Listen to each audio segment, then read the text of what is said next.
what his name? I want you to look into the camera right now.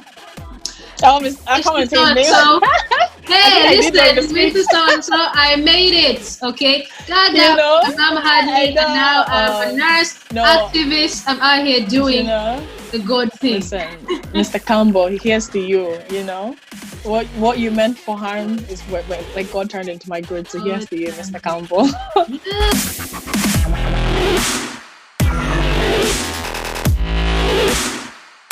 Hello everyone, welcome to Aiko's Medley. Today I am joined by my friend and activist, Phina. We're going to be delving into the topic of race and racial injustice. Hey Phina. Hey, how are you? I'm good. It's nice to have you. I know you've been busy. You've been all over Glasgow. Getting your word out there. Yes. So let's go back to the beginning. Who is Phina? What does Phina do? Sure. So Phina is Phina. I don't know how to describe myself, but I'll try my best. No, my name is Phina and I am 28. I am Christian first. I'm from Rwanda, but have been raised in Glasgow. I am a nurse. I'm currently working in occupational health even. And yeah, I'm me. That's it. Yeah. You wear so many hats, and one of the hats you've been wearing recently is activism. You've been pounding the pavement. You've been having several conversations about the cause of racial injustice. I just want to pick your brain on that topic. So I feel like you're the right person to kick things off on my channel because you've been in the thick of things. First of all, I want to take us back to the beginning. Phina, what has been your experience of racism in the UK? Can you talk about that? Sure. So I grew up in Glasgow. So we came here, me and my family, from Rwanda when I was about eight years old. And from day one, we experienced racism. Just me and my whole family, not just me. It was like back in the day in 2000. So racism was very verbal and physical in those times, Jojo. So it would be things like the N word, the B word. I'm not going to repeat it. We used to get chased with like sometimes fecal matter and being thrown at us. We used to be chased by dogs. We all got in a lot of fights at school because we were called racial names or it was very heavy when we were younger, and then through high school as well, and then through uni and work life it got more subtle. Those microaggressions and people assuming you are a certain way because you're black, or people assuming you aren't a certain way because you're black, people calling you, oh, you're so articulate, because you know they don't expect black people to speak well.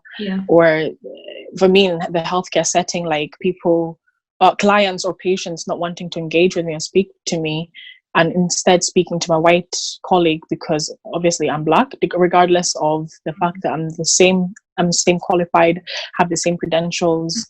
So even if I'm in the same room and I'm the nurse in charge or the nurse that's looking after them, they would speak to my white colleague about their care and their care needs. And I would respond back to them, like saying, this is what you need, this is the plan, this is what we're going to do. But they would still liaise back with my white colleagues. So it's been heavy. It's been heavy.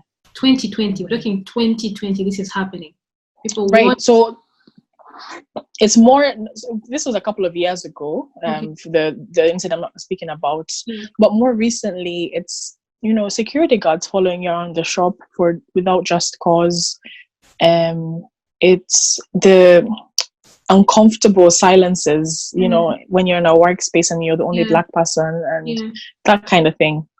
Oh my goodness. Do you know what's interesting? I've been saying educate. And people think I mean white people educate yourselves, but black people need to educate ourselves as well, because I did not know any of this happened to... You're lucky. You're so lucky. These things, because I moved here when I was 19. I grew up in Africa. I just moved here for my student and professional life. But I did not know many of these things that are happening to young professionals who have grown up here. So it's important for me to educate myself, is why I'm having this conversation with you in the first place. Because we also don't know the things our black friends go through having grown up here. Like for me to hear that you're chased by people's dogs because you are black. Oh my gosh, that is a heartbreaking thing. How do you think that has affected you today? Like, is there still emotions lingering from those events, like triggers? Yeah, I'll be lying to say that it hasn't affected me, but thank God it's not created a lasting effect. So, for me personally, it would be things of, there's always a slight mistrust of a lot of white people, especially if you fit the profile of people that have discriminated against me in the past, because people think that the people that are racist are like ignorant, if you want to say like people uneducated and stuff like that. It's not at all. Some of them are teachers, some of them are people in power, a lot of them are people in power. So a lot of the racism I've experienced are from people that empower, some of my teachers and things like that. So if you fit that profile, immediately there's a slight mistrust that I have towards you. So there's always a barrier and relationship there that I have to overcome because I'm a Christian, like I said. So definitely that helps massively. But mistrust, and also mistrusting yourself. Sometimes you second guess yourself as a professional. You're educated, you have all these credentials, but sometimes because of the experiences that you've had in the past due to racism, be it subconscious or conscious, you're thinking, I have to work 3 times as hard. That's one thing I was taught when I was younger. You have to work 3 times as hard as your white counterpart, to be even considered at the same level. And it's very true. It is. Very true. So for me, it's maybe working 4 times as hard as opposed to 3 times, because how do you gauge that? Work 3 times as hard. How do you gauge that? You can't. So you end up overcompensating. Right. Yeah. Right. So that is definitely a running theme in my workspace. Just working really, really hard to be considered competent, and not questioned for my, decisions, and not questioned for my, basically, every work that I do, especially because I'm in private healthcare at the moment. So mistrust and for myself and my white counterparts are 2 running themes. When I was younger, it was anger, though. I was really angry, and I didn't understand how someone could hate someone because of their color or treat someone different because of their color. So thank God that's no longer a theme. But yeah, when I was younger, anger was a big one. I watched one of your speeches at Black Lives Matter protest. It was incredibly powerful, and I picked out a specific part that really, really, really touched me, that really, really almost, I wouldn't say broke my heart, but it affected me. You talked about when you were a teenager and your guidance counselor. Oh, that's a sore one. Never amounted. Can you imagine? Take us back. Take us back to that moment. What was the context? Why did he feel so strongly about your future in that way? How did you move past that? Like, it's a hard one even now to talk about. I know. Thinking about it, I'm just like the nerve of something. So I think at this age I'm 14, 15, and generally I'm a chatty. I like to talk. So that's something about my personality. I used to be quite chatty at school, and I wasn't as focused as I needed to be. But the context was just that, like, I didn't get in any more trouble than my white peers or anything like that. It wasn't like I was suspended. It wasn't anything significant that would make him say that, and that you should never say that to a child anyway, regardless of their history. You should never say that to a child because it's a very impressionable age, So yeah, I'm 14, 15. He calls my mom. This is like, I can't remember what they call them. Is it like a workplace or a future? I don't know what, there's a proper name for it, but I can't remember what it is. My mom comes in for a review. It was maybe an annual review or a review to step into the next part of high school, the higher part of high school. Okay. If that makes sense. I can't remember very well. I mean, this is almost 15 years ago. Can you imagine? So, girl. So we're there. He calls my mom in, and I thought it was just a review of my grades, the usual thing that they do every couple of years, so on and so forth. So he comes in and he poses a question, what do you want to be? Blah, blah, blah. So I'm like, I'd love to work in healthcare, maybe a nurse. I don't know. I wasn't sure then, but I knew I wanted to work in healthcare. Yeah. And then he heard me speak, and my mom was there. This is what I'm saying. This is like the audacity. It was just it was ridiculous. Anyway, I told him what I wanted to be, and then he looked at my grades, which were okay. They weren't best. They weren't the worst. They weren't the best. They were just okay. They were substandard. But then he said, you'll never amount to. And after that, he looked at my grades, and then he looked at me and said, "You'll never amount to anything." And I was like, okay. He's like, yeah. Literally those words. My mom can actually remember them as well so well. And them ones when it's just shock. You're just like, we kind of just froze. We sat there, and he went into this thing of how I'm chatty and how I'll never amount to anything. And I can't remember how this speech ended, but that is the only thing that stuck in my mind. And my mom was so shocked that she didn't know how to react as well. And she's not fiery like me, my siblings anyway. So she wasn't gonna start she wasn't gonna start a war or trouble. No, she was not. But then we just went back home, and I thought, oh my goodness, like what just happened? Anyway, from then on, I kind of shut down. I just I didn't want to really speak to him. I really didn't want to speak to my teachers. I just got on with school, and then I left earlier actually to go to college, which was a redeemer. It really redeemed me. I got all the qualifications I needed in college, and it was a nicer atmosphere, I guess. I didn't experience racism in college, to be honest, because it was very multicultural, the college I went to.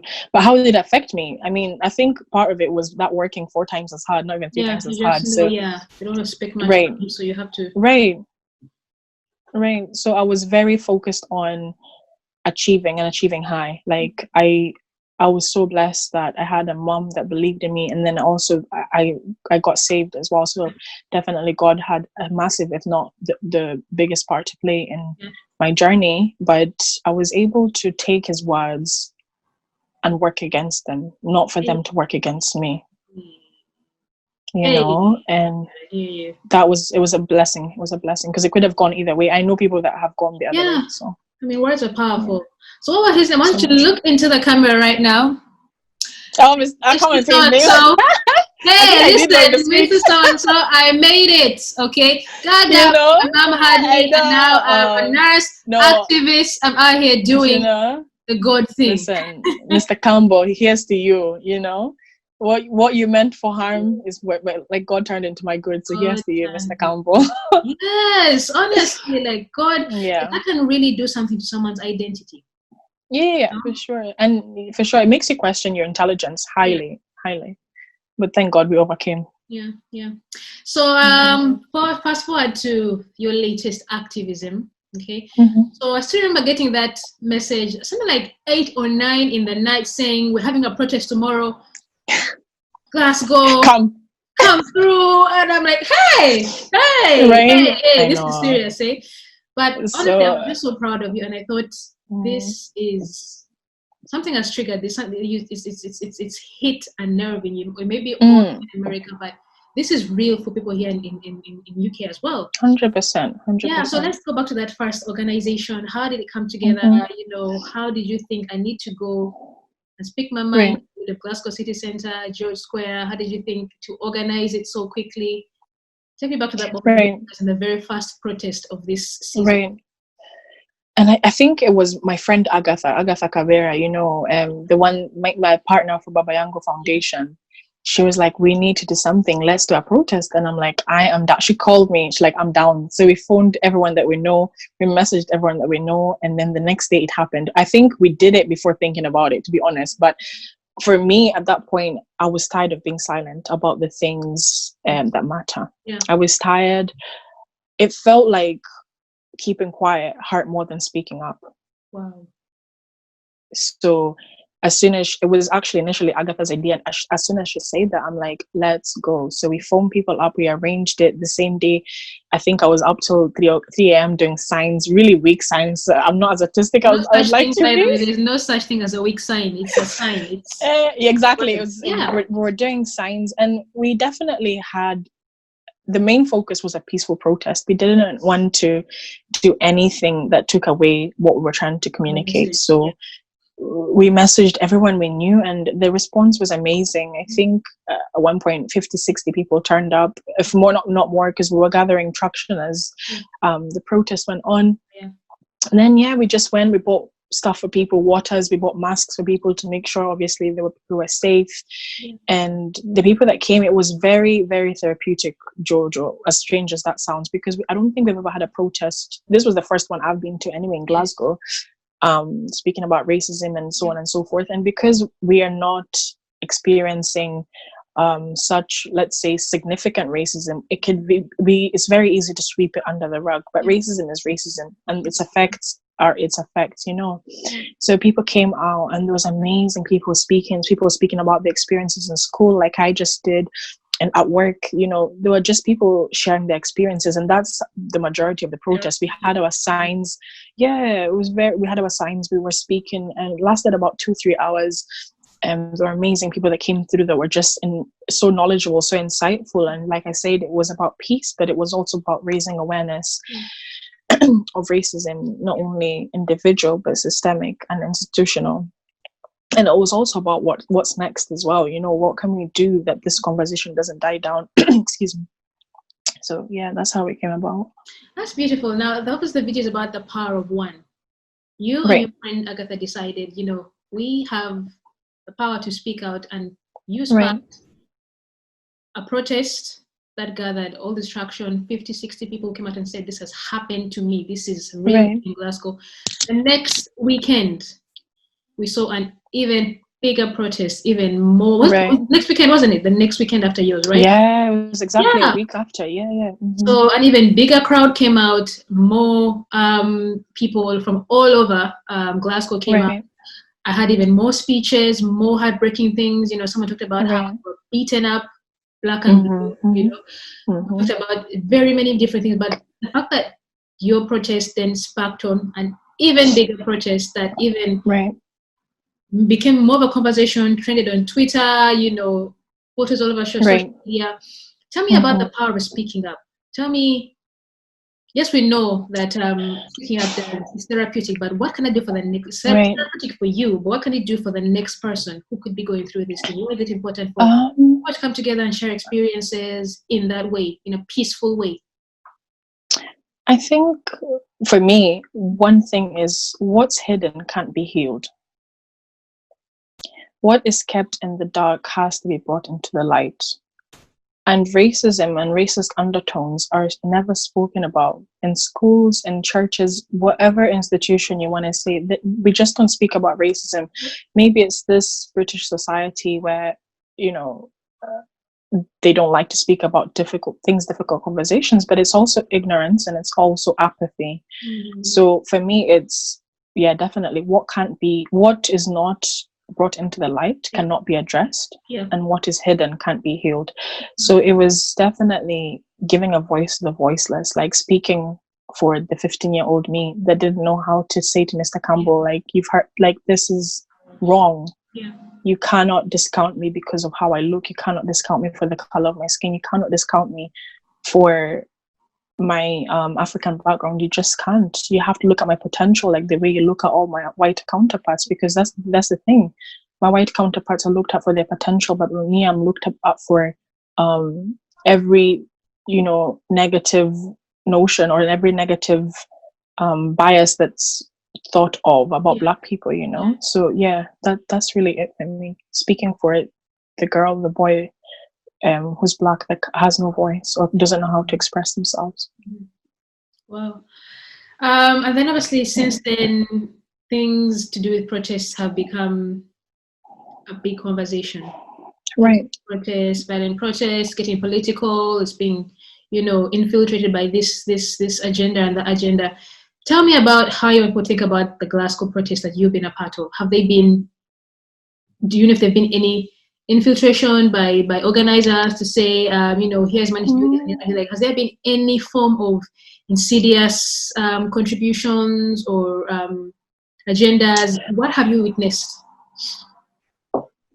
To date, there has been mostly peace in Glasgow, but I know the protest that happened last week, it was the We Welcome Refugees protest, was kind of counteracted by, I don't know, football fans or football hooligans or something like that. I saw on Twitter, and I was like, what is going on here? Then I saw them being engulfed by it was angsty, and I think there were is it kettled? How do you call it when they kettled? Is that the right word? Yeah. So that side of it I don't understand, but then for every light thing, a darkness will try and come and oppose it. That's it. Right. And for me, I won't affiliate myself with anything of violence or anything of anger or anything that is gonna take us away from when we say Black Lives Matter. It's not that I want to push a political agenda towards you. I want to say my Black life matters, my brother's Black life matters, my sister's, and not just relationally, but the people that look like me matters because they have it in the past. I think that's important to say that, you're a Christian. Right. You are just saying, the way I put it is Black Lives Matter before Black Lives Matter. and the woman after Black Lives Matter. It's not about, for many people, for those of us, especially here in Glasgow, we are not really affiliated with that kind of thing, honestly. We're just people who are protesting, who are speaking out, who are using our platforms to speak out. It's not that we're affiliated with this and that and that. It's just a common ground here as Christians is that we need to speak out. And I think that's important. And it's all about peaceful protesting. It's all about getting your voice heard across and making what you want to see heard. So let's talk about how things have moved on since then. Has there been any movement since the protests? Have politicians reached out? Leaders, organizations? What's it been like since the protests? Personally, for me, I think a few things have happened in terms of politically. We were featured in the Glasgow Live, just speaking about our racist experience, myself and Agatha, and that was amazing to have a voice again and just basically put it out there, like, this is what it is. There's no denying it anymore, you know. So that was amazing. But also one of the SNPs, his name has escaped me, and we're really he's actually one of a good person. Graham invited myself and Agatha to speak to other SNPs about, you know, being Black and how it is to be Black and what kind of experiences we've had and so on and so forth. So that's a really interesting conversation to be in. I'm not political in any shape or form. Like I won't be able to tell you what policies and this, but I do believe we should have a voice in government as Christians, but also as people, you know, use your vote. Use your vote to not vote for xenophobic candidates. Use your vote to vote for people that are for Black lives, are for immigration, are for inclusion, and not diversity. So that's happened. That was amazing as well. But on a personal level, I think it's challenged me to not ignore what's right in front of me. It's challenged me to have really difficult conversations. So difficult conversations in church. That was not fun, because I go to a predominantly white church. So I didn't even know that. I thought you went to, I don't know why, I didn't realize you went to a predominantly white church. Yeah, but I mean, because my best friend Carol has, she goes to an African church, as you call it. Like, I don't like that divide anyway. So I kind of go there as well for events and things like that, just to, because they are my family too, so I go there as well. But my church is predominantly white, and again, it was just never spoken about in the 20 years I've been there, and I've been there for 20 years. This is something we've never ever spoken about. We pray for it. You would pray for tragedies. We pray for this. We pray for that. But then a Black man or a Black woman gets shot, and although it's on the other side, like, what's to stop it from happening here? It's the exposure. We need to expose it. We need to expose it to the light. We need to say this is wrong. We need to make it illegal. We need to make sure that people are reporting these hate crimes. That's when it's not gonna, that's when it won't reach the level of it's reaching the states, I feel anyway. So just having that conversation with my church, that's, I think 80% white, I'm not gonna lie. It wasn't something I'm comfortable with, but I didn't shy away from it as well. Like, I was invited to speak, so I spoke, and just speaking about my experiences, speaking about white privilege, speaking about the past as well. Like, a lot of people are not educated on the history of the transatlantic slavery movement in Glasgow and all this sort of things. People are not educated in that. So uncomfortable conversations, but also with management at work, I had to kind of say, this has affected me. I know I did. I'm like, this has affected me. Can we have a conversation about it? It wasn't that it's about me or this. It's just that it's a topic that's important to me. Let's speak. So that was uncomfortable either. But I thought it hypocritical to say something on a podium and not apply it to my everyday life, because that's where the changes happen in your spheres of influence, not on a podium once in a year and then that's done. In your spheres of influence, how you make changes. But also looking internally as well, and I've had to address my own issues with forgiveness, because again, it's brought up so much bad memories and so on and so forth, and I'm still working through that to forgive white people of the mistrust, because not everybody's. I like the fact that you're a Christian and you're out there doing these kind of things. I think it's a good example of someone who is firstly Christian and is influencing the world and systems. I think it's a very good model, which is why I thought it was important to have a conversation with you, because it's very inspiring the way you're doing it. Like, you out there pounding the pavements, you put your voice towards protesting, peaceful protesting. You've spoken to church leaders. You've now confronted your work system to say, can we talk about this? Can we open this up for conversations to happen. And I think that's so important, because like you said, if it's hidden, we can't address it. And also we need to be influencing the world around us altogether.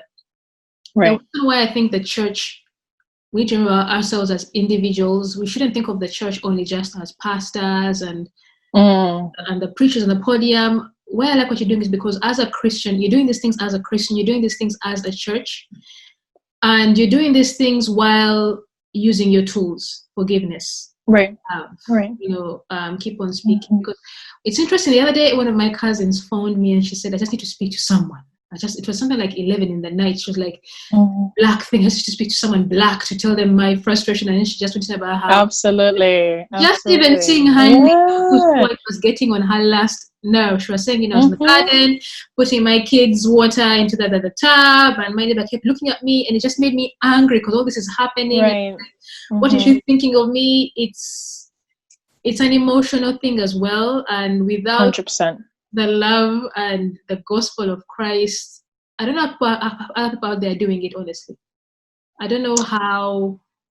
I think, it's funny because honestly, like I need God every day. I need God, but the last season I need God more and more. Even more, yes. Oh boy, grace. The word grace. Yeah. But honestly, I think we were having a discussion about this with a few friends this last week, and you do need a safe space to be black. I know that sounds odd, but it's so true. So especially in the workplace, where I don't know about a lot of people, the people I speak to, we do code switching. Okay. Where you know how I'm speaking to you now, we're just chilling or vibing as two black sisters, right? But in the workspace, you have to represent, you feel like there's a pressure to represent the whole black population or the whole black female population. So that being said, you're at your best behavior 24/7, so there's this pressure of code switching, and then there's a way that you speak and the manner you carry yourself that you don't feel your full self. And if you were your full black self, there would be questions about, is she professional? Why is she doing this? Why is she doing that? Why does she act this way? So having a safe space to be black, that thing is important. And it's not a segregation thing. It's just a therapeutic type thing. And, that's one of the things that we at Baba Yangu, our charity, Baba Yangu Foundation, right? That's one of my focuses now. So I'm so focused on the wellness and health and the mental health of the black community as a tool to heal, not only from the trauma of racism, but just the trauma of life within itself. So that's my focus at the moment, myself and Agatha. Yeah. So space people can come, like a support group, like a support system for black people who can just absolutely in these environments. Or sometimes people need to work up the courage to confront racism. Yes, this is so true. How old you are, it's across the board. Because even me, sometimes before I have conversations with people who I believe to be, higher up in organizations, I always I sort of check myself, like, I always have that second thing of, am I being too reactive? Am I being, overly careful about this? It's that thing of, I can't quite just come out and say it like I would to a black person. Code switching. That's code switching 101. Yeah. Sit down and work up the courage so you don't offend people, so you don't say the wrong thing. It's a real thing. But when I get into the point of black person, I say, this is how I feel. This is it. So it's also so important. Sometimes you have to work up the courage to confront things. Right. That says is actually important to say. Second guessing yourself. This shouldn't be happening to you. This is not okay. 100%. I think that's a beautiful. 100%. I'm loving what Baba Yangu is doing. I like the whole. Thank you. Focus on mental health, on ethnic, because I don't want to say it's a forgotten. You can say that though. It's overlooked. You can say that. It's overlooked. Absolutely. Yeah. Absolutely. Even within us, it's overlooked. We sometimes downplay the whole mental thing. We think, you'll be fine. Go and have a nap. Go and but it's a thing. It's a thing. You need to deal with each other's mental. And someone did that for me actually. The week that after George Floyd died, I had so many conversations. Right. I'm getting exhausted. I felt draining. Yes, it's draining. It's draining. And my friend said to me, you know what, take a break, just zone out, just switch off social media, avoid having the conversation for a period of time, because I just found myself explaining and explaining and explaining and explaining, and I felt like like strength was leaving me, like something was sucking me, how can you understand this thing? How can you not how can you be okay with not addressing this thing? How can you not see what is being right. said. You know, that right. mindset. So the mental aspect for this thing is very important. If you're going to fight this long term, you need to care for yourself mentally and emotionally. Oh, 100%, 100%, yeah. And I think what you're saying is so true, Jojo.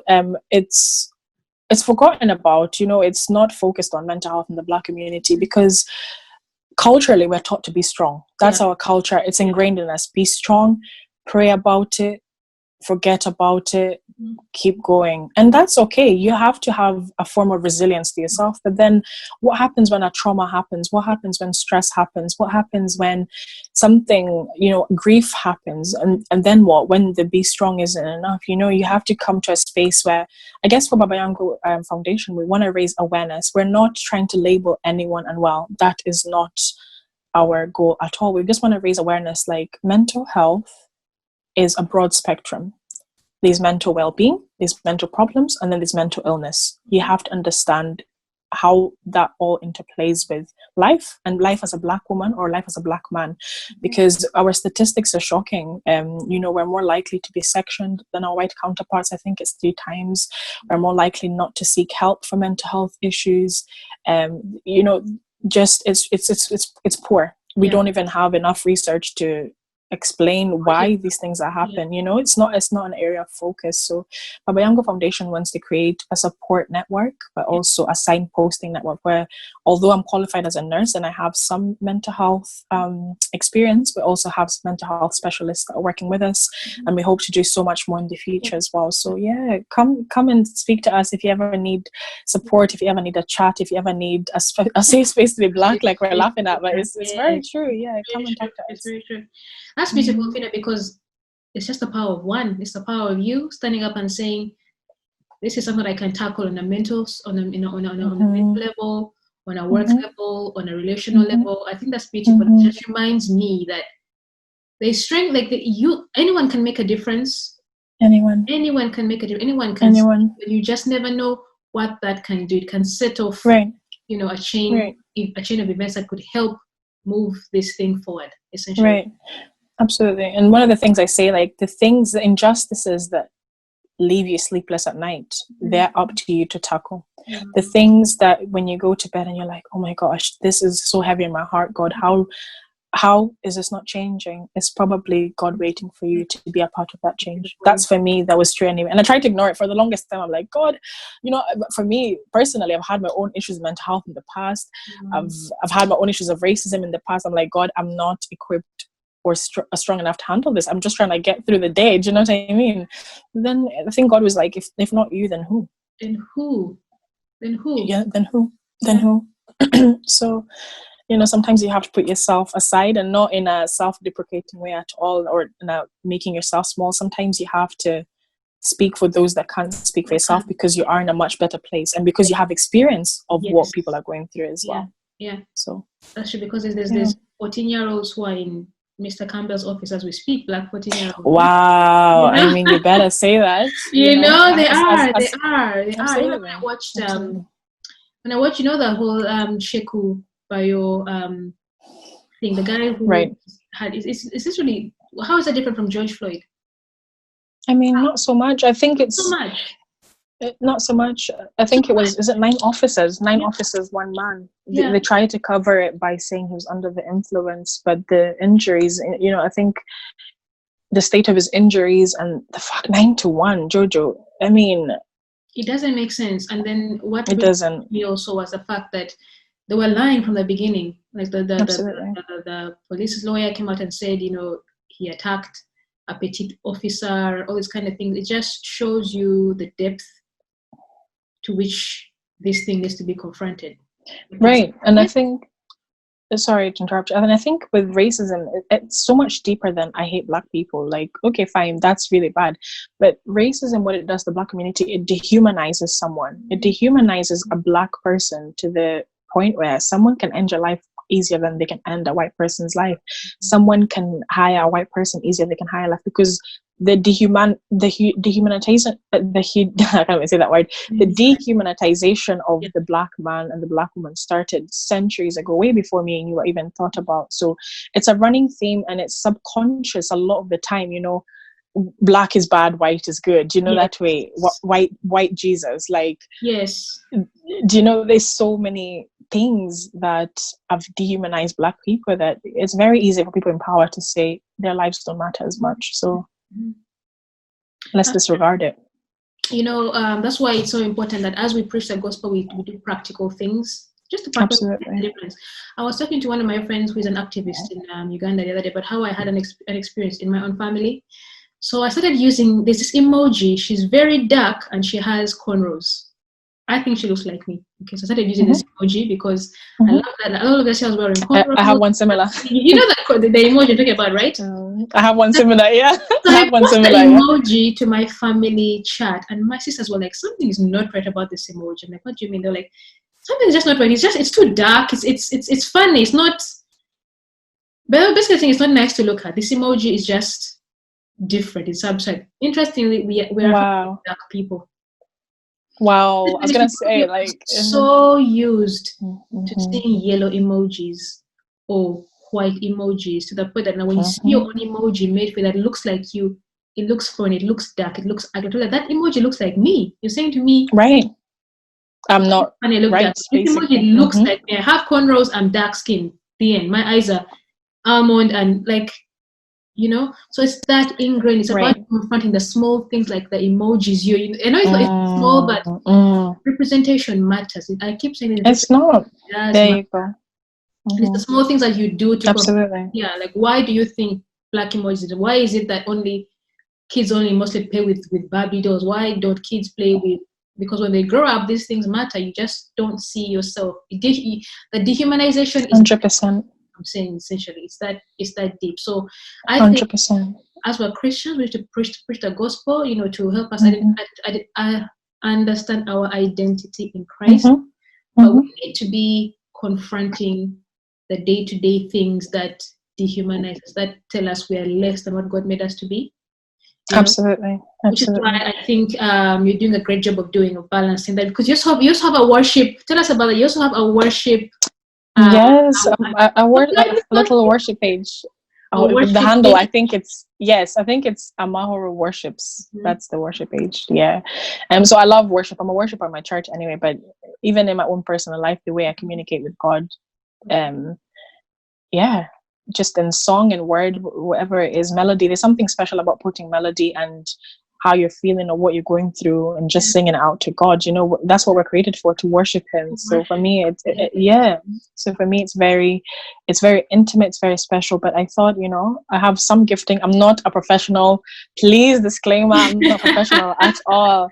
But I have some gifting, and I love it. I love it. Thank you. I love it. So yeah, I do that. I mean, I need to get back to it because life has tried to pause that, but no, I need to get back to that. I'm not posted for a couple of weeks, but it's something that I really am passionate about as well. Yeah. Fantastic. Thank you so much, Phina. It's been lovely speaking to you. It's almost therapeutic, honestly. Just sometimes you have conversations and you just confront things, and sometimes you have conversations and you're just connecting things, and I feel like we're just connecting things. Wow.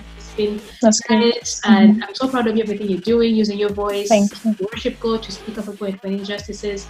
You're making it count, which is a beautiful thing. Thank you. Yeah. Thank you. And same for you, this channel, the things you do, the things you speak about, it's inspirational. So keep going, sister. We see you. We appreciate you. Come back. Talk about other things like being single, you know. Oh, gosh. Come back. Come back. I'll come back. If you have me, I'll come back. Everyone to say that on video so that they can understand that they made a contract and it's on video. Wow. I know it's a verbal contract, so it's binding, isn't it? Verbal contract, exactly. Right, All right, everyone. Thank you for watching, and we'll see you in the next video.